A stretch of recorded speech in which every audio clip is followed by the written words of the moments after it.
नमस्कार दोस्तों, मैं अजीत कुमार।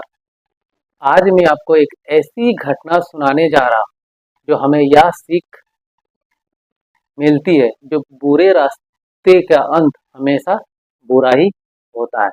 यह कहानी है उत्तर प्रदेश के बागवत शहर की। बागवत शहर के रामगढ़ मोहल्ले में एक आदमी रहता था। इसका नाम ओम प्रकाश था। ओम प्रकाश की उम्र लगभग 48 साल था।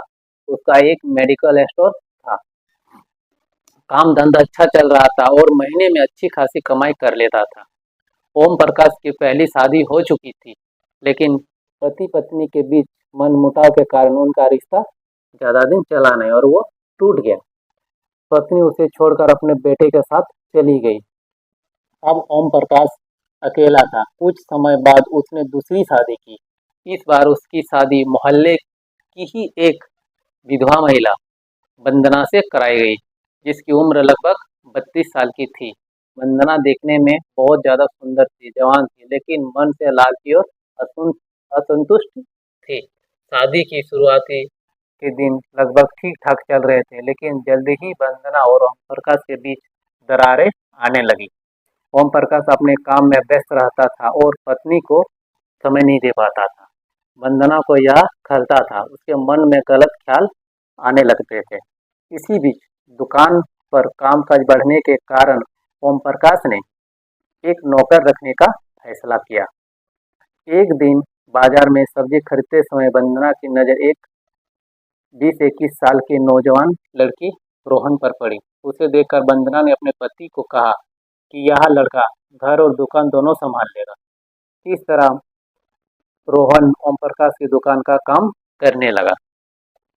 रोहन एक सीधा-साधा लड़का था, लेकिन वंदना के मन में उसके लिए गलत इच्छाएं पनपनाती रहती थी। धीरे-धीरे वह मौका ढूंढने लगी कि कब घर में अकेले रोहन को फंसाया जाए। एक दिन ऐसा हुआ कि दुकान पर ग्राहक की भीड़ थी।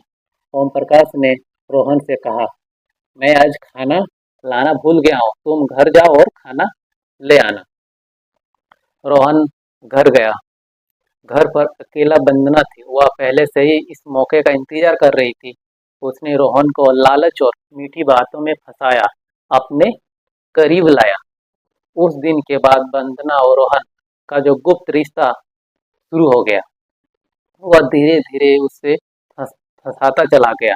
जब जब भी मौका मिलता, वंदना अपने पति की गैर मौजूदगी में रोहन को घर बुलाकर अपना फायदा उठाती।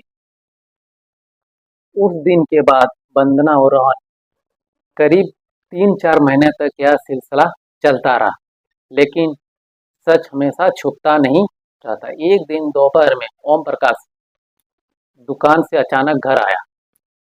दरवाजे का दस्तक दी तो वंदना हड़बड़ाते हुए बाहर निकली।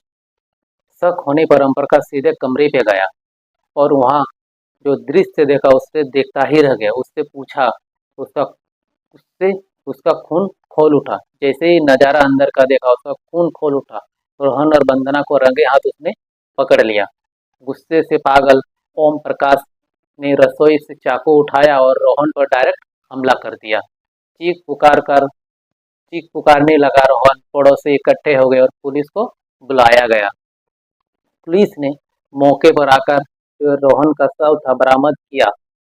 ओम प्रकाश को गिरफ्तार कर लिया गया। अदालत ने उसे उम्र कैद की सजा सुनाई। बन, लेकिन इस बीच में वंदना बच बच निकली, लेकिन उसने अपने लालच और धोखे से पूरा परिवार को तबाह कर दिया। तो दोस्तों, इस कहानी से हम सबको ये सीख मिलती है कि दोस्तों, यह कहानी हमें ये सिखाती है कि जो झूठा, धोखा और अवैध रिश्ते इंसान का चैन, सम्मान और परिवार सब कुछ छीन लेता है। सच्चाई से बड़ी कोई ताकत नहीं होती। बुरे काम का अंत हमेशा बुरा ही होता है। तो दोस्तों, हमेशा सुरक्षित रहे, सतर्क रहे। जय हिंद, जय भारत।